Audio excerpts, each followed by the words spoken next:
السلام علیکم ورحمۃ اللہ وبرکاتہ۔ بسم اللہ الرحمن الرحیم۔ ناظرین محترم، اگر ہم چاہتے ہیں کہ نجات پا جائے، اگر ہم چاہتے ہیں کامیاب ہو جائے، تو ہم اپنے دین پر مضبوطی کے ساتھ، سختی کے ساتھ عمل کریں۔ یہی دین ہمیں انشاءاللہ اگر اس پر عمل کیا، نجات مل جائے گی، کامیابی حاصل ہو جائے گی۔ مگر آج ہم نے اپنے دین پر، اپنے مذہب پر سختی کے ساتھ عمل نہیں کیا ہے۔ یاد رکھیں کہ اس پر عمل کرنے پر ہی کامیابی ہے اور اسے چھوڑنے پر نقصان ہی نقصان ہے۔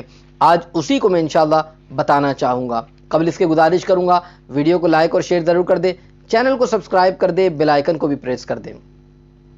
ناظرین محترم، آپ دیکھیں ایک مرتبہ ایسا معاملہ ہوا کہ بادشاہ روم جو قیصر، اس کے سر میں بہت زیادہ درد ہوا، بہت تکلیف ہونے لگ گئی، سر میں بہت زیادہ درد تھا۔ اس نے حضرت امیر المؤمنین عمر فاروق اعظم رضی اللہ مولا تبارک و تعالیٰ عنہ کو ایک خط لکھا، اور خط میں لکھا کہ میرے سر میں بہت زیادہ درد رہتا ہے، تکلیف بہت زیادہ ہے، کچھ علاج بتائیے، فائدہ نہیں ہو رہا ہے، بہت زیادہ شدت کا درد محسوس ہوتا ہے۔ حضرت عمر فاروق اعظم رضی اللہ مولا تبارک و تعالیٰ نے اپنی ٹوپی اس کے لیے روانہ فرمائی اور فرمایا کہ تیرے سر میں بہت زیادہ درد ہے نا، اس ٹوپی کو پہن لے۔ اب وہ بادشاہ روم جو قیصر ہے، جب وہ ٹوپی اسے ملی، وہ ٹوپی کو سر پہ رکھتا، درد غائب، ٹوپی کو اتارتا پھر درد آ جاتا، حیران ہو گیا، پھر پہنتا درد غائب، اتارتا تو درد ہونے لگ جاتا۔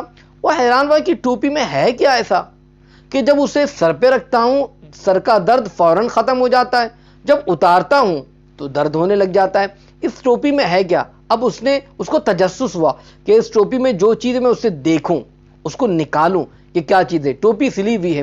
اب اس تعجب میں، اس تجسس میں کہ اس میں ہے کیا، تو اب اس کو دیکھنے کے لیے اس نے ٹوپی کو کھولا کہ میں دیکھتا ہوں اس میں ہے کیا۔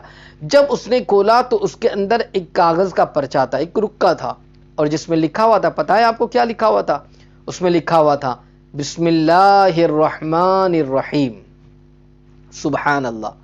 جب یہ لکھا ہوا اس نے دیکھا تو یہ بات اس کے دل میں گھر کر گئی، اثر کر گئی، کہنے لگا کہ دین اسلام اس قدر معزز ہے، اس قدر محترم ہے کہ اگر اس کی ایک آیت بھی یہ باعث شفا ہے تو پورا دین یہ باعث نجات کیوں نہیں ہوگا؟ گویا کہ اس دین پر عمل کر لیا جائے، اس دین کو اپنا لیا جائے تو ہم انشاءاللہ نجات پا جائیں گے، کامیاب ہو جائیں گے۔